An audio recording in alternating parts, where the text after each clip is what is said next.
Good evening, everyone. Thank you so much. Welcome to the fall, finally, the fall and the time for, the local folks to be able to get together without having to go through all the traffic. My name is Monica Ramirez Montagut, and I have the privilege and the honor of serving as the Executive Director of the Parrish Art Museum since June 2022.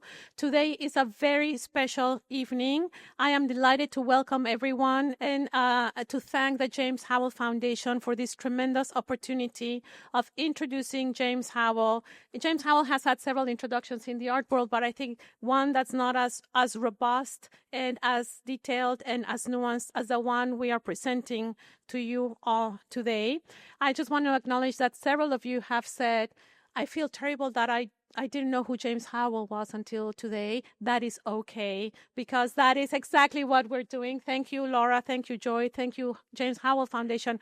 I feel that this is exactly, where the parish is coming in and supporting the James Howell vision of his artwork is by presenting these retrospective and reintroducing him, but with a punch to the art world. So don't feel bad if you didn't know who James Howell was until today. This is exactly the job of museums, of introducing and reintroducing artists. It is our job to present them to the world, and in such a masterful way that the James Howell and our very talented, deft, and apt curators and passionate curators did with James Howell today. So I just wanted to acknowledge that, because that's what I've been hearing today from many of you. And it's music to my ears that we are introducing someone to you and that you are being so, and I quote, blown away by this exhibition. So with that, I wanted to thank the James Howell Foundation, my terrific colleague and peer, Laura. We're sisters from a different mother, but certainly her professionalism, her devotion, and her vision for the James Howell Foundation, bringing James Howell to us is definitely instrumental for the success of this project, and the generosity of the James Howell Foundation, and for Joy to allowing us to go through your archives and through your heart to do this exhibition. Thank you. But I do want to let my colleague Corinne actually do the official introduction. I just jumped on the podium to let you all know. Thank you for your comments to us, and thank you for being here with us today. Corinne. Thank you, Monica. So I want to say a few words about what we're celebrating tonight. We're celebrating actually the opening of two exhibitions, Endless Limits, the work of James Howell from 1962 to 2014, as well as Time Exposed by Hiroshi Sugimoto's Seascapes. So James Howell was born in 1935, and over his 50-year career, he became known for his minimalist paintings that explore the vast tonal range of the color gray and its relationship to light and perception of space. This is, in fact, the first retrospective, which includes early figurative works. And for those of you who've seen the show, you may have noticed that he was close friends with Fairfield Porter, and we have large holdings of Fairfield Porter's work. So it shows also their friendship, and I think it's important, as Monica said, for a museum to show these relationships and histories of a museum. This is also the first exhibition of Howell's work on Long Island, and this is actually a place that really deeply impacted his career.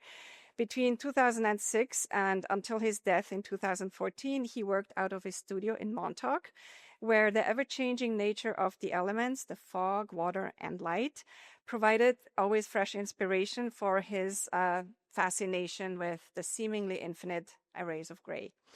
So it seemed really fitting then to put this exhibition in dialogue with the permanent collection installation of Hiroshi Sugimoto's 51 photolithographs from the Seascape series, which he shot between 1980 and 1991. This is actually a generous gift that the parish received in 2022 from the joy of giving something. Without further ado, I would like to introduce the panel. So Laura Bardier and my dear colleagues, Associate Curators Kaitlin Halloran, who is also the publications manager and saw through a wonderful publication that's coming out in November. And you're all going to be invited back for a presentation of the book, as well as Associate Curator Scout Hutchinson. So before we start with the panel, I think Joy Howell would like to say a few words. So Well, just welcome everybody. This is a great big moment for Jim, and he's here with us everywhere.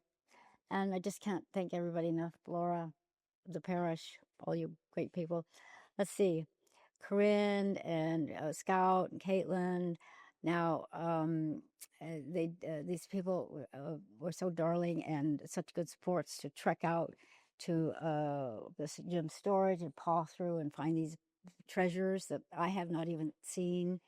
Um, Jim had a habit of tossing his work into his wood-burning stove. So we're lucky to see these pieces, and it's just so amazing. So thanks again for everybody. Hi, everyone. Hi. So I'm Scout Hutchinson, Associate Curator here at the parish. Kaitlin Halloran, Associate Curator and Publications Manager. Hi, I'm Laura Bardier, the Director of the James Howell Foundation. I would like to thank, first of all, you, my panelists, Scout and Kaitlin. We have done a great job. I'm very grateful. I want to thank Monica and the Director of the Parish, Corinne, the Chief Curator, and well, obviously Joy, that without her, nothing of this would have happened, no? And thank you, everybody, for being here. It's a great honor. I would like to thank Thierry Bigagnon, our gallerist in Paris, that came especially for this, and two of our board members, Jason and Lily, that are here, and other ICI fellow board members too, Joel, that he was in the audience, Christine Kwan, the director of the Creative Capital, that came all the way here also for this show. So thank you, everybody, for being here, and it's an honor and a pleasure to be here with you and talk about James' work. Thank you. So, hi, everyone. As Monica had mentioned, the name James Howell may not be too familiar to you, but hopefully as you walk through the galleries, you really do get a sense of who the artist was amongst the work, but also the wonderful vitrine display that Joy so generously organized while we were installing this week. So thank you, Joy.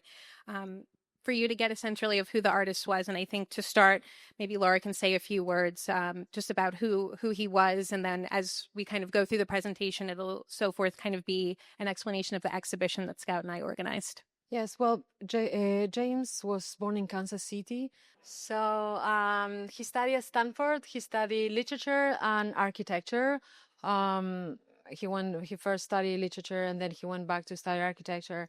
And he was a man of many talents. He was a pilot.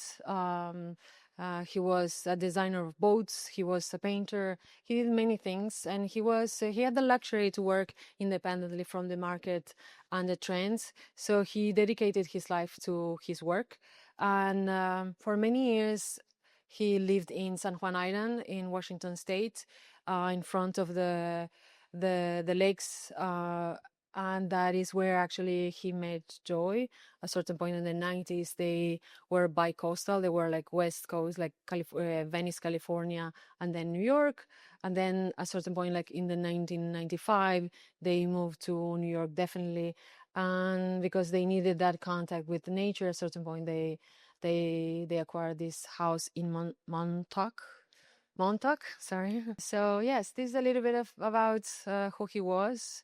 He was a very private person, and that's why maybe you didn't know about his work. He were in his studio in West Village with the assistance of Joy, and he selected his friends very carefully, and he dedicated his life to his work. It was if you come to the West Village, you will see that the foundation headquarters are in the loft where he lived and he worked, and he was embedded in his work. The way he dressed, the way he ate, the way he everything, like Joy. I like to tell. Can I tell a story that Joy likes to tell that I love? He used to wear gray, always gray suits, gray shirts, and Joy tells this story that he bought this gray suit in London, and when he came back to New York, he said like, no, I cannot wear this, it's too green. And I think that shows also how attuned to the light and to the colors that he was. So yeah. Thank you, Laura. And I think we'll get more into that, but we kind of wanted to go through his work a little bit chronologically with you because that's the shape the exhibition takes. And I think some of these like themes that he's thinking about, reading about, will kind of come through as we go through these slides here. But the exhibition title is the date range, and the title is 1962 to 2014. And so the exhibition really does start in the early 1960s in 1962, and he decides to really commit himself to art making as his career. He kind of turns away from architecture and focuses in. And this is the type of work that he's making at that time. And you could just tell us kind of where he's starting out, where he's living.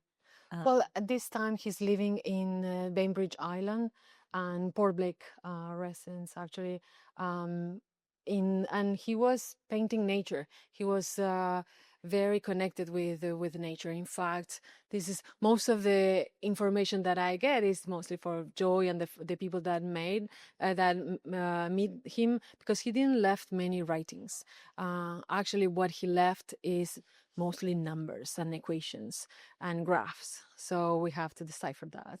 But in this period, for example, this is one of the stories is he's painting his residence in that painting there, and he created a Monet garden. No, it was he kind of put flowers in the way that Monet was painting his painting. So for many of you, if you come to the museum quite often, Fairfield Porter is a name that definitely comes to mind when you think of the museum. And so as we were going through the archives and really the foundation's holdings, and we kind of came to that to tell the complete story, a full retrospective of the artist, that beginning point in case the early 1960s work was really reminiscent of Fairfield Porter. And as we got deeper into the research, we found that not only was there a bit of an affinity in regards to the style of work and the subject matter, but there was also a personal connection to Fairfield Porter. And so, of course, we were fascinated by that, given that the museum has the largest holding of his work. And so as we kind of went deeper into the research and spoke more with Joy and Laura, we kind of came to that it was really Fairfield Porter who kind of recommended the use of acrylic paint within his practice. And so you see a real definitive shift in Howell's work as a result of that. And so through, phone correspondence and written correspondence, the relationship continues, of course, until Porter's passing in 1975. So really the first gallery that you would have entered as you were walking through is kind of the culmination of the 1960s, if you will. And so you have that beginning point that's very reminiscent of Fairfield Porter. And in most cases, Howell at that point is referencing or depicting family members, something that Fairfield Porter, did quite often. And so as you go through the gallery, you start to see, certain shifts that are happening. And so what you have here is, of course, still of that early period. Porter, along now with Howell, as we see with the tablescape scene, is that they kind of took great admiration and maybe the finer details of one's home. And so you can see that depiction here. And so as you go through the gallery, you can start to see even the portraits begin to shift with a real kind of consistent interest in color. And that's really one of the common themes as you go through the galleries is the anticipation of the color and the interest in color, and what Howell's kind of thinking of in terms of the use of his changing palette is really interesting as you go through. Yeah, there is clearly also this work that were in acrylic thanks to the connection with Fairfield Porter. I think that the materials are very instrumental on the kind of work that he's doing at the time. And I think you see also the presence of the horizon here, that is already something that he will also have a connection in the future also, like there you can see many things that he will do later. Okay.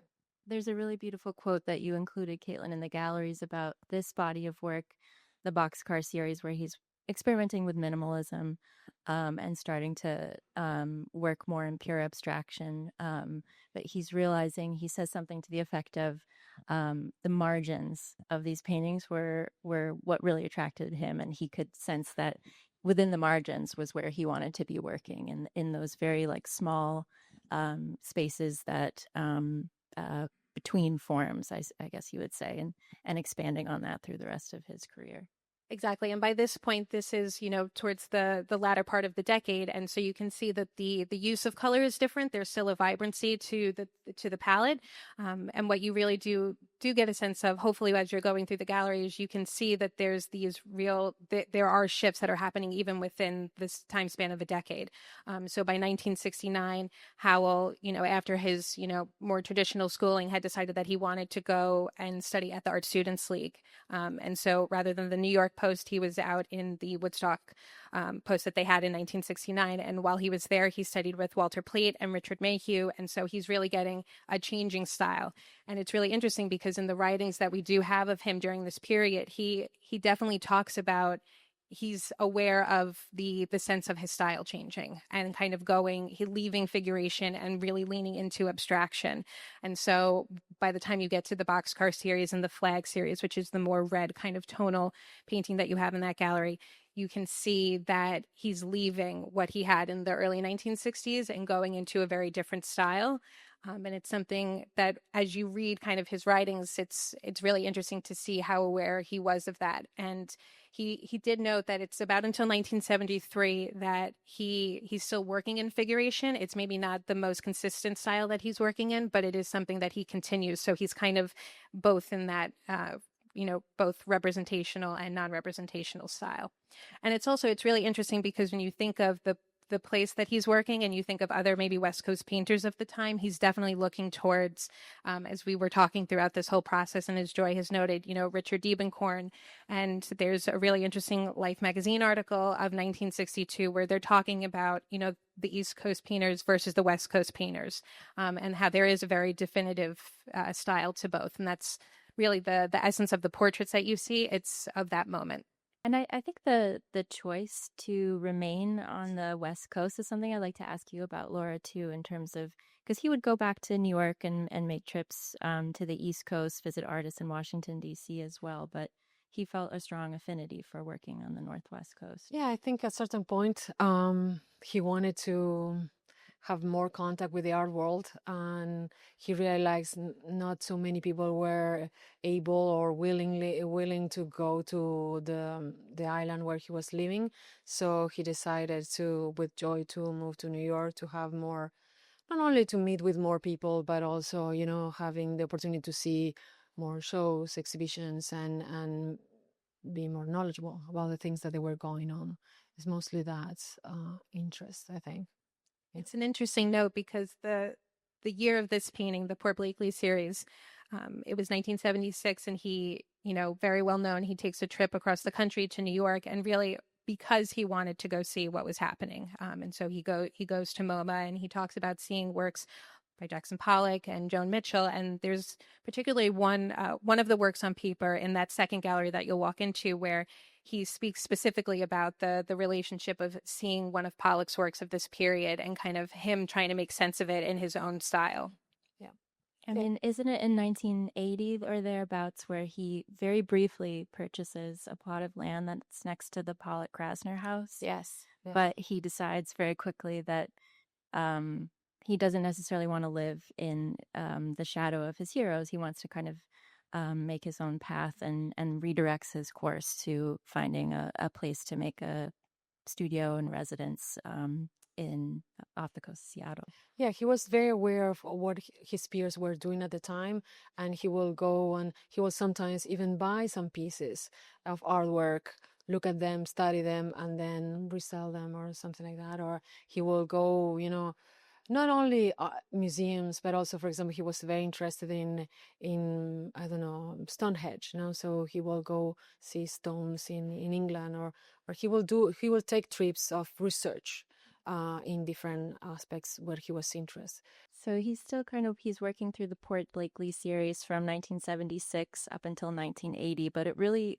evolves over the course of that decade from what you're seeing, a kind of more abstract expressionist work on the right here, and then the forms kind of refine and become more great. Yeah. One thing that is interesting is also thinking that he was at the time going into the water. He designed boats, so he will be regularly on the water. So of course there are many connections with the artists that you mentioned, but also I think how his life was, what he was doing. He was looking at at the sea, he was looking at the forest, he was looking at the sky, he was reading physics, this is, you time it perfect. This is his house in San Juan Island, and this is a driveway to his house. This is the interior of the house. And he designed this very specifically, Yes. correct? Yes. He designed this thinking about environmental conditions and a way very similar with the very similar mindset of the loft in New York, a place where he can work and live and also see his work where meanwhile he was working on it, and the relation in nature also. This is the big window here, is that window that goes into what is is oversees the sea, the lake. And he talks about looking at that view day and night in different atmospheric conditions at different time of day, and that's really starting to filter into the work that he's making at that time. Definitely. We're in the early 1980s now, so he's starting his Points and Fields series, which he would work on for a little bit over a decade, right? Yeah. Or over thereabouts. Yeah, and that these images of his house speaks also about what I was saying before, how he lived. Every aspect of his life was curated in a way, or was produced as an artist in connection, in symphony with his work. Some more examples of the Points and Fields series. And I know that these are not necessarily, I mean, he's reading about quantum physics at this time and getting more interested in it. And Joy has talked about having to kind of read through these texts with him. But it's not necessarily an illustration of the scientific or physical principle necessarily. He's latching on to kind of these ideas. And yeah, I see it as in this period of time, the 80s, I see it as an attempt to control nature. Actually, it's a more controlled environment. The spiral points in linear field, for example, this one is much more controlled than the one before, the previous years, that they're more organic, and it's going towards the like the series stand that he will do later. Is this before the gradations were organic, were like spontaneous. Now he is defining each one of the spirals, each one of the lines, each part of the gradation is controlled mathematically.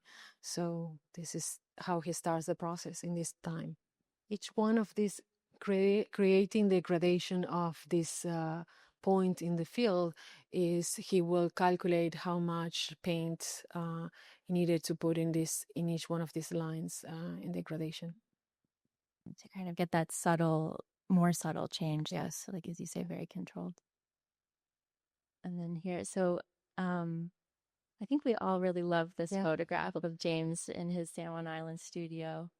Can you say a little bit? Yeah. Go I think this is my favorite picture because it shows a lot. Shows that he was working in the 80s already with the computer. Not many painters were working on the computer at the time, and he was on the computer. He will calculate the amount of white, black, and raw umber or burnt sienna that he was using in his paintings, and he will calculate the amount, the weight, the viscosity of each one of these pigments to 6 numbers after the decimal comma. So very, very precise.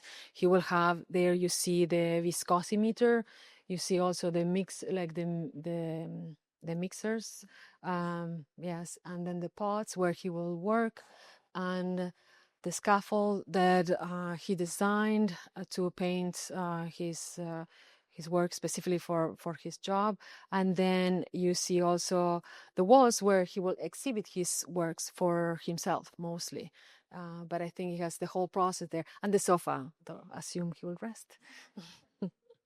And then this digital print on the right, it's a little hard to read on the screen maybe, but it shows him using his computer in other ways. It wasn't just necessarily a tool to calculate the formulas for his paintings, but he would experiment with creating these prints that also kind of helped him to explore his interest in gradation. I mean, he would create lots of different types of works on paper. He worked in printmaking with Joy, making etchings and aquatints.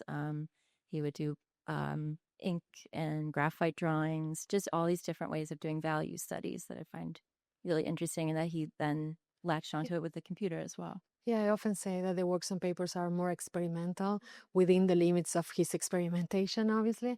But this is actually, like 99, no, 90, to have a work of digital print like this is not that common. And so here those points from the points and fields have dissolved from the compositions, and you're left with just the gradated background, really. And this is what he will continue to pursue really for the rest of his career. Yeah. It's eliminating also, it's a process of elimination of the unnecessary. Looking into, I like to see that these gradations that we see here are also like looking very closely to the points and fields that he was doing before. Is a small, tiny piece of the points in the film. So this is like the early 1990s. He's still kind of working towards Series 10, which was the series that he'll develop in 1996. So he's going through a few, kind of rapidly through different series, the Lightstone Veil, the clay series, where he's mixing clay into the pigment to kind of get a warmer tone in his grays. I mean, he's also thinking about finding that perfect neutral hue that's doesn't lean too cool or doesn't lean too warm, right? He's experimenting with pigments as well, but really narrowing down. This is the period also that he started using aluminum.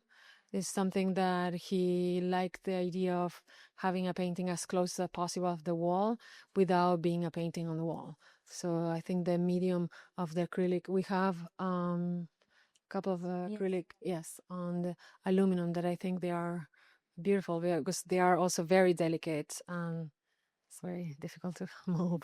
So anyway. And didn't he have the aluminum specially made? Yes.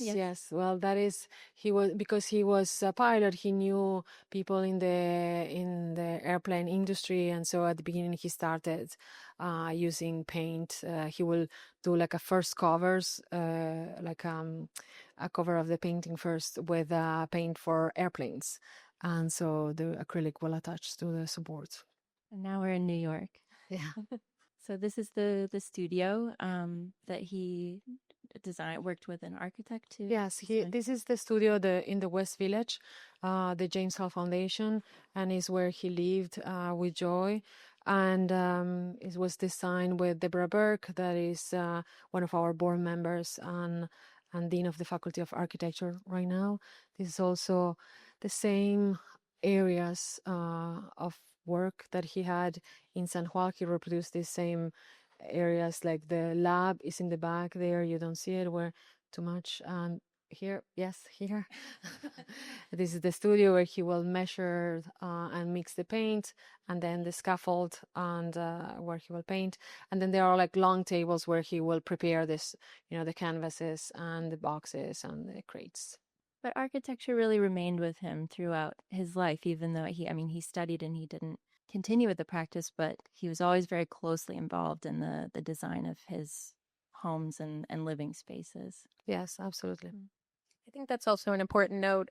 The San Juan Island studio and residence, he kind of put on hold making work, and he was really dedicated to kind of being involved in that process. And so it's interesting to see the various homes and studios that he was living and working in, and kind of seeing that they're definitely of his aesthetic as well.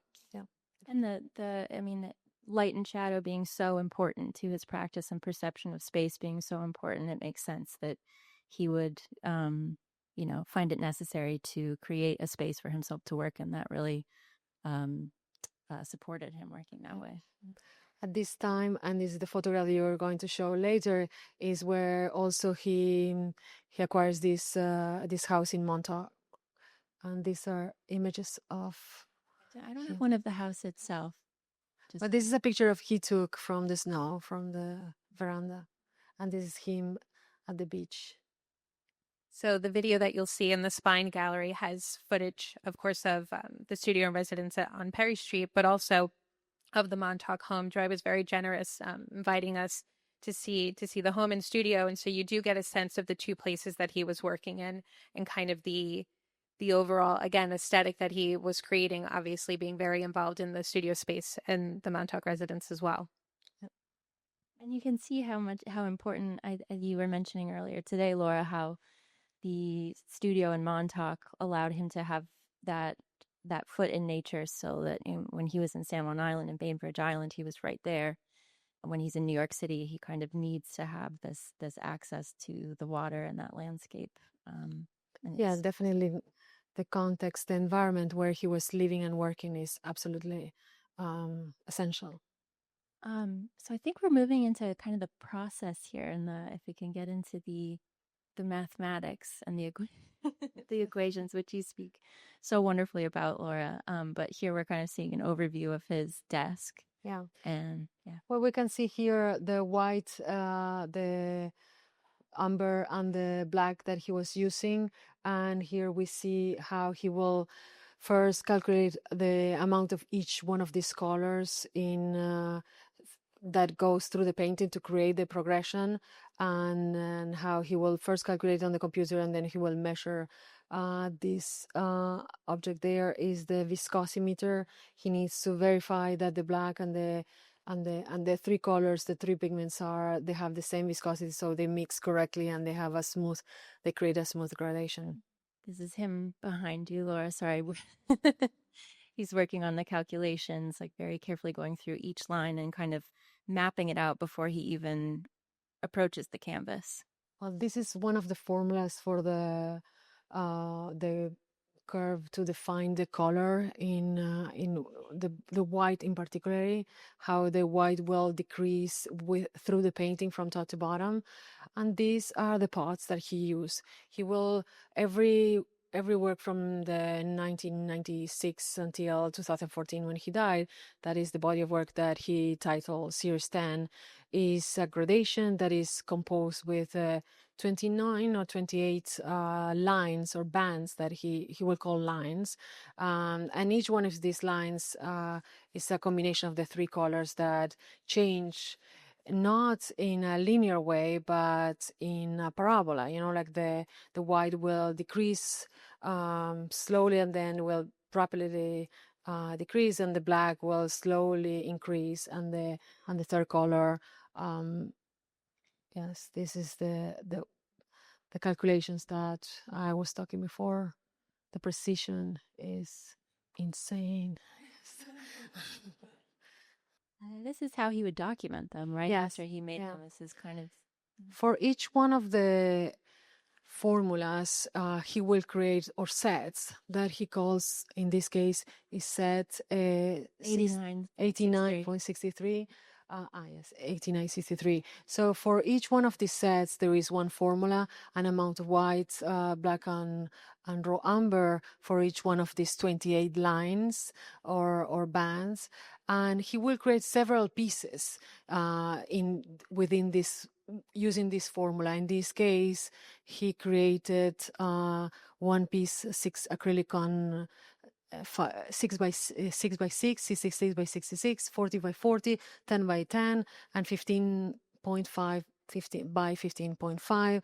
All these pieces, acrylic on canvas and one in aluminum, they have exactly the same formula, but they are different dimensions.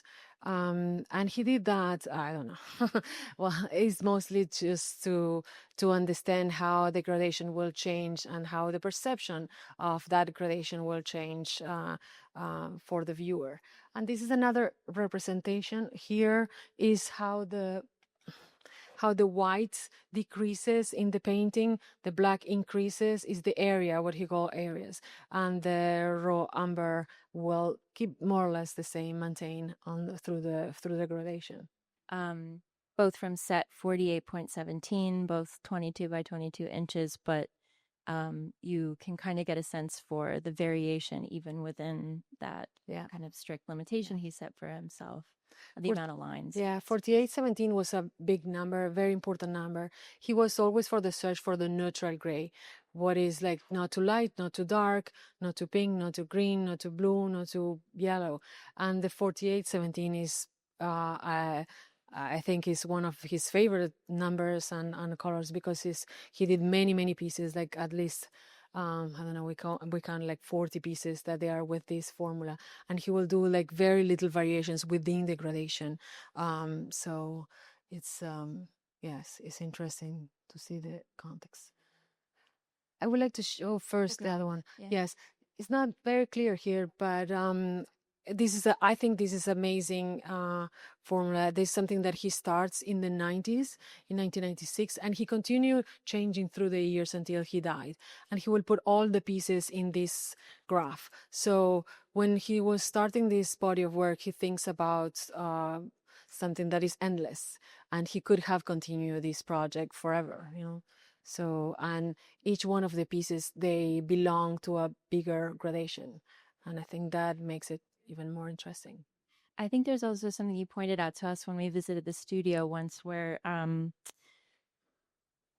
in the sense of this graph here on the far right, he's plotting out the lines, the ratio of pigments in each line. And as you said, he would normally do 28, 29, but sometimes he would go on to calculate what the lower bands would look like, even though they never existed on the canvas. Yeah, sometimes he will calculate how much gray, how much white and black he needed to put to create a 37 line or a 35 line. Even he never painted a 37 line gradation. So he was thinking about the gradation beyond the canvas itself. And that again, I think is very incredible. And I mean, I think this was one of the works that really drew me in too, was him. You know, often when we came to the studio, we would see the calculations, his numerical interests in the more documentation or in his plotting out. But seeing this work, which was framed on the wall, but a hand-drawn graph with the numbers hand-drawn in, to me indicated that there was maybe something more to his interest in the numbers. They were just maybe as important to him as the paintings themselves, or that there was and we talked a little bit about a conceptual element to the work as well. Yeah, this is the painting. Is the painting 68.69, and this the first column is the white, the second is the black, and the third one is the raw umber. So if you add all these numbers, it's 100% the color gray that he was painting. And each one, for example, this painting is titled 68.69. And this is a graphite on paper that refers to a painting that's 68.69. So there is, most of the time, there is a painting and a graphite on paper, or like a print that it has the contains the numbers that refers to that. So each painting also has like a whole universe around it of works that they are related to each other. And then there are some photos here of him actually making the paintings too, which I think has a certain precision of its own. He had this easel specially made for him. Is that correct? And then you can see a little bit here, but maybe a bit more clearly here. He had almost like a ruler set up for himself on either side of the canvas. Yeah, he had, because he worked only on 6 formats of squares, he had like the rulers that will help him follow the divisions of the lines. And he will not use tape, some like other artists will use. He will use these cotton threads that you see there, and he will paint 3 lines or 3 bands together, and they will overlap. I think you see it in the first one, but yes, you see here that he's painting overlapping other lines. Which lends itself to the gradated effect. Yeah, it creates the gradation more smoother, you know, it's like a technique. And he would, I think Joy tells a story about he would wait for each line to dry, and he paints vertically up and down. Yeah, you can see it here a little bit too. And would go just, as you said, maybe 3 lines at a time, and then would wait for each band to dry. Yes, at the beginning, the acrylic, when he started acrylic, will, if he didn't paint it all together, you will see the difference between one line and the other one. So he needed to paint rapidly. At the end, the acrylic became very, you know, good, and he didn't need to do that. He could have left painting half during the day and continue the next day, but he couldn't do that in the first years. And he would meditate in between while he was waiting. Yes, it sounds like choices.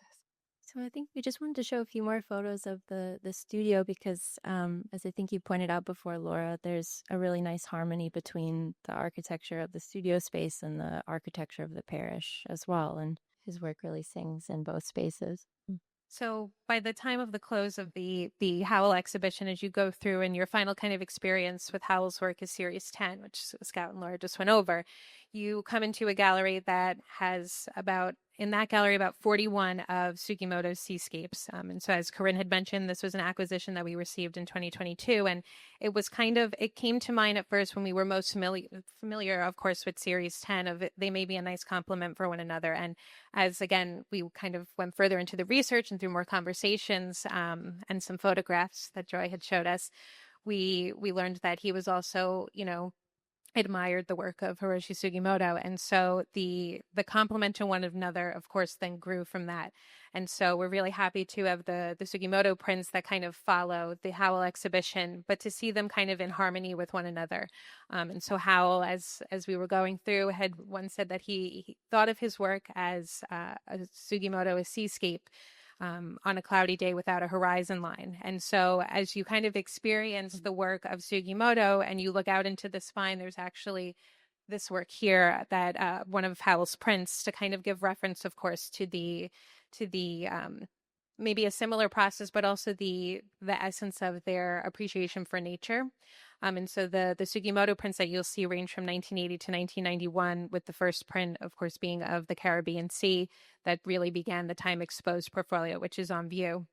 But it was also interesting as we were going through the archives, there's actually a photograph that Howell had taken. And as we were talking, there's a lot of documentation over the years, photographs that Howell would have taken, but he was, adamant about not being kind of considered a photographer. He was a very dedicated painter. And so there's a reproduction of this photograph that Howell had taken in the upcoming corresponding catalog. And so you get kind of that reference for his eye and what he was looking at and his appreciation for nature, and particularly the seascape that Howell took is of Montauk, which is really kind of a nice kind of bringing it back to the East End and the museum, and of course the nature that we experienced, how it kind of resonated with Howell as well. Yes. And I think you have this this parallel too between these are two artists who set up strict parameters for themselves in their practices.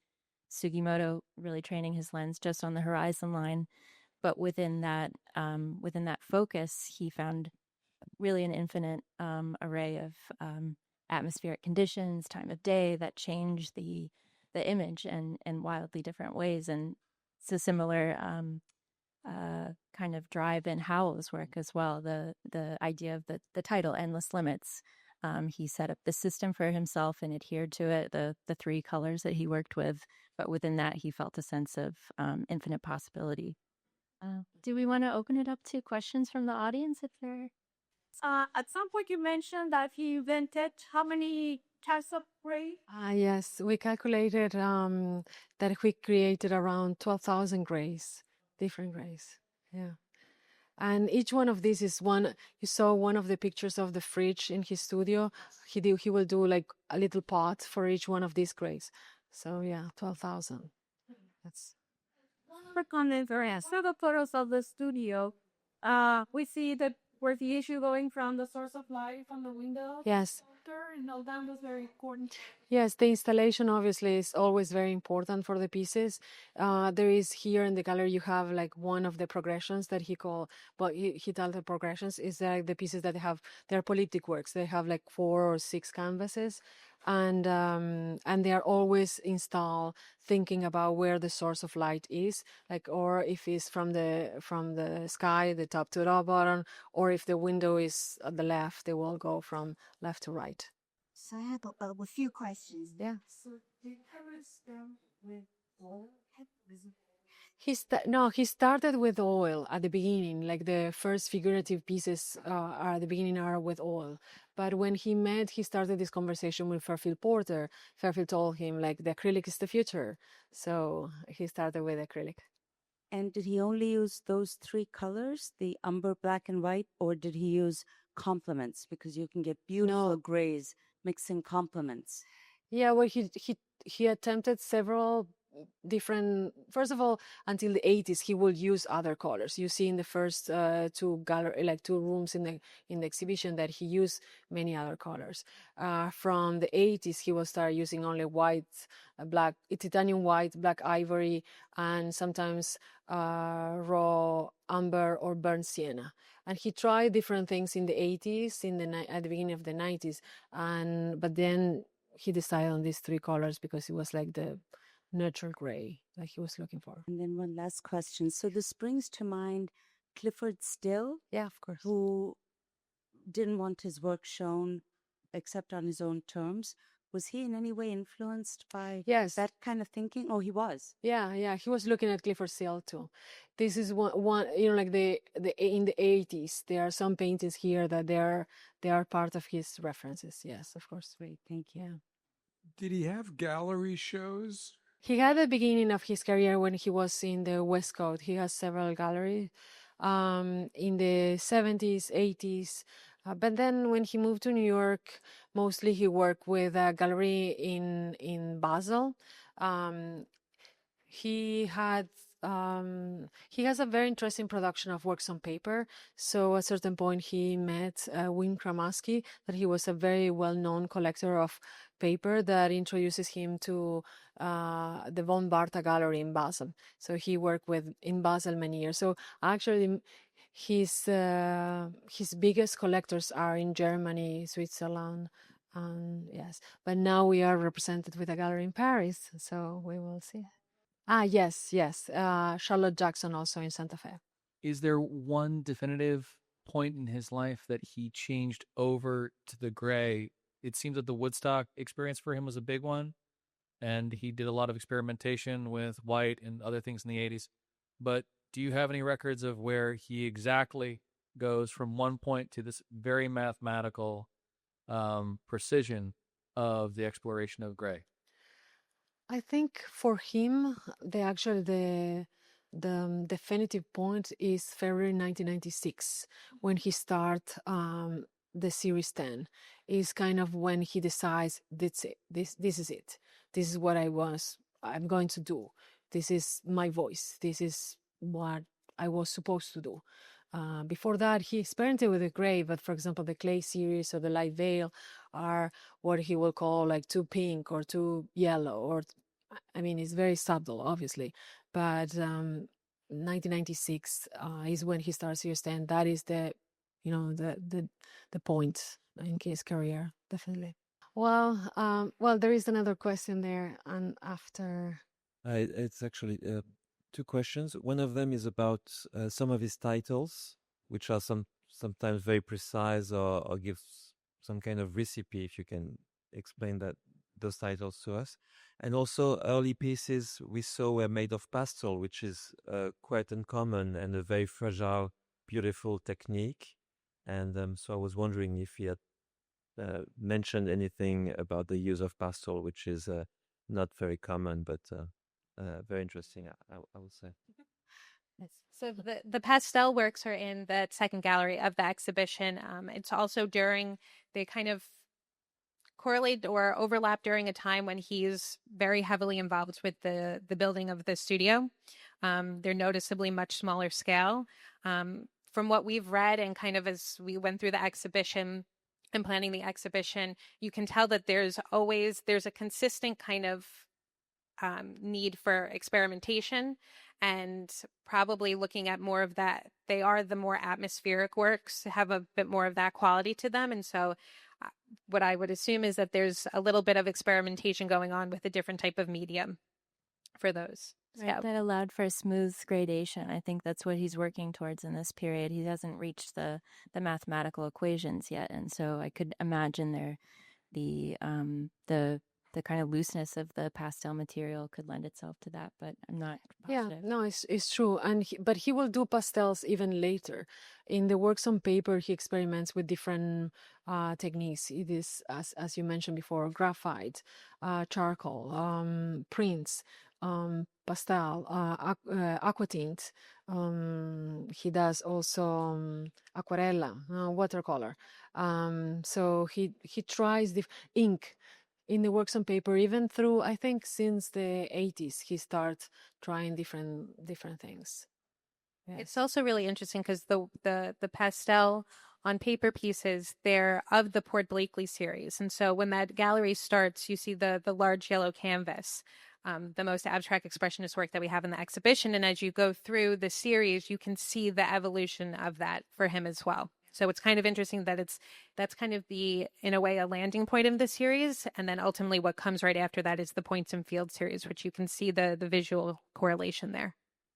Yes. And to your question of the titles you ask, I assume you're asking the works of the series 10. Mostly the title is the amount, well, already in series 1.9. In this case, the title is series 1.9. It means that the raw umber doesn't change, it's always the same, is 1.9% in each one of the lines, and set 95.92 is the amount of white used in the first line of the painting. So the white is the reference and the amount of white. So this is one of the the lightest pieces that he does, because he never goes to 100% of white. So that is the title. Okay, so I will say what you, Monica, remind me something that is very interesting. First of all, we are also, James Howell is included in an exhibition in Rome that is opening on September 19. So if you find yourself in Rome on the 19th, you can go. And then we have in October 6, October 5, we have the world premiere of a documentary that is actually based on James Howell life and work. It was directed by Halina Drischka. She's a German director that I think she did a beautiful job. It's a beautiful film, and it will be presented at the Hamptons Film Festival in October 5. Yes. Yes, at the Star Harbor. Thank you. Yes, Sahara Cinema on the 5th, and then actually it's also, the film will be presented at Rio Film Festival. So again, if you want to go to Rio in October, as I say, it's beautiful. And so yes, the film is going to go to other film festivals, and it's a documentary that Halina, the director, did in a way to discover his life, and it's a very interesting perspective on how he worked, but also his influences. He was very interested in Asian philosophies, in quantum physics, as we said before, and different kind of cosmology, physics, quantum physics, and everything. So the film is very interesting to understand his life and his interests too.